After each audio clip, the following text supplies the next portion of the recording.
এই যে 2 আর 2 5 হচ্ছে, হিসাব মিলছে না। এনসিপি জামাত সহ 8 দলের সাথে আসল সমঝোতা করার পর অতীতের সকল হিসাব নিকাশের রদবদল। এখন রাজনীতির মাঠে কি হচ্ছে, এনসিপির সাথে জামাত চরমনের সমঝোতায় কার লাভ হচ্ছে, আজকের এই বিশ্লেষণে আলোচনা করব।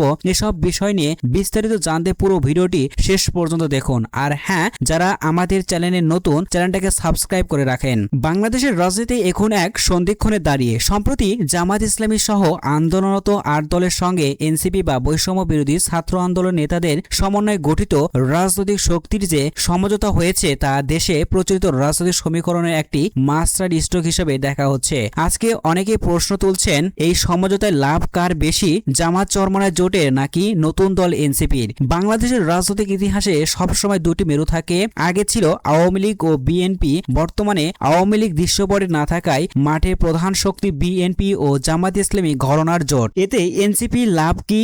এককভাবে লড়াই করলে নির্বাচন মাঠ গুছিয়ে আনতে পারবে না নতুন দল হিসাবে, বা বিএনপির সাথে সমঝোতা করলে এনসিপি বড়জোর 7 থেকে 8টি আসন পেতে পারত। কিন্তু 8 দলের সাথে সমঝোতার সূত্র বলছে তারা 20 থেকে 25টি আসন পেতে পারে। এটি একটি নতুন দলের জন্য অবিশ্বাস্য প্রাপ্তি, বিজয়ী হওয়ার নিশ্চয়তা। জামাত ও চরমনের মতো দলগুলোর একটি বিশাল ক্যাডার ভিত্তিক এবং অনুগত ভোট ব্যাংক রয়েছে। যখন ডাক্তার শফিকুর রহমান বা মামুনুল হকের মতো জনপ্রিয় নেতা নাহিদ, হাসনাত বা সার্জিসদের আসনে গিয়ে ভোট চাইবে, তখন সেই আসনের সমীকরণ পুরোপুরি বদলে যাবে। সাধারণ মানুষের আবেগ আর জোটের সাংগঠনিক শক্তি মিলনে এনসিপির প্রার্থীরা খুব সহজে বিজয় হতে পারবেন। এনসিপি নেতাদের জন্য জামাত বা অন্য 8 দলের প্রার্থীরা নিজেদের দীর্ঘদিনের ত্যাগের আসন ছেড়ে দিয়ে আলহামদুলিল্লাহ বলছে, যার রাজনীতি এটি একটি বিরল ঘটনা। এতে জামাত চরমনায় লাভ কি? অনেকেই মনে করতে পারেন জামাত কেন আসন ছাড়ছে।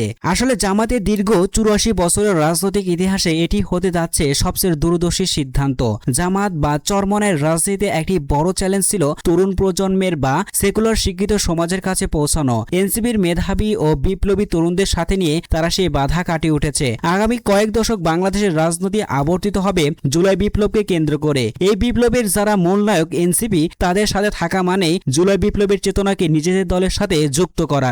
এনসিপি মানে দেশের আগামীর কর্ণধার। এই মেধাবী তরুণদের সাথে এখন সুসম্পর্ক রাখা মানে আগামী 50 বছরের ক্ষমতায় রাজনীতি নিজেদের অংশীদারিত্ব নিশ্চিত করা। এটি কেন একটি মাস্টার স্ট্রোক? এনসিপি তরুণ প্রজন্মের আবেগ আর জামাত চরমনায়ের সুশৃঙ্খল ভোট ব্যাংক যখন এক হবে, তখন অনেক আসনে বিএনপি জয় হওয়া কঠিন হয়ে পড়বে। আন্তর্জাতিক মহলের নতুন চশমা। আন্তর্জাতিক বিশ্ব, বিশেষ করে পশ্চিমা দেশগুলো সবসময় বাংলাদেশে একটি লিবেরাল বা উদারপন্থী শক্তির খোঁজ করে। তারা জামাত বা কঠোর ইসলামপন্থী দলগুলোর ব্যাপারে কিছুটা সন্দিহান থাকত।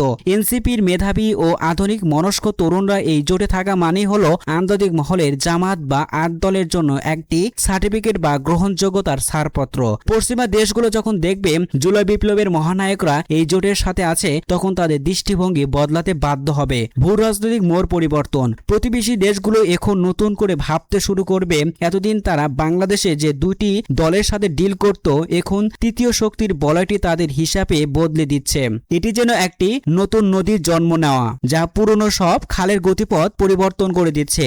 বাংলাদেশের রাজনীতি এতকাল ছিল প্লাস মাইনাস ফর্মুলা, কিন্তু জামাত চরমনাই এবং এনসিপির এই সম্ভাব্য ঐক্য প্রমাণ করছে যে বর্তমান রাজনীতির সমন্বয়ই বড় শক্তি।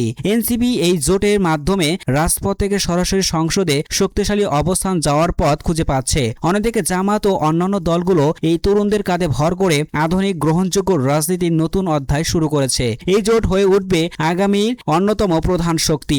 সর্বশেষ বলা যায়, এই সমঝোতা সফল হলে বিএনপি তাদের দীর্ঘদিনের একচ্ছত্র আধিপত্য রাজনীতি থেকে সরে এসে অনেক বেশি নমনীয় হতে হবে। ভারত ও পশ্চিমা বিশ্ব বাংলাদেশকে দেখার জন্য পুরনো চশমার বদলে নতুন চশমা পড়তে বাধ্য হবে। সাধারণ মানুষ একটি নতুন আশা পাবে যে 2 দলের বৃত্ত থেকে দেশ বেরিয়ে এসেছে। এই জোট যদি টিকে যায়, এটি হবে বাংলাদেশের ইতিহাসের সবচেয়ে সফল রাজনৈতিক ফিউশন, যেখানে অভিজ্ঞতার সাথে মেধার আর আদর্শের সাথে আধুনিকতার এক অভূতপূর্ব মিলন ঘটবে। আজ এ পর্যন্তই। দেখা হবে পরবর্তী কোনো বিশ্লেষণধর্মী ভিডিওতে। ভালো থাকুন, সুস্থ থাকুন, সত্যের সাথে থাকুন।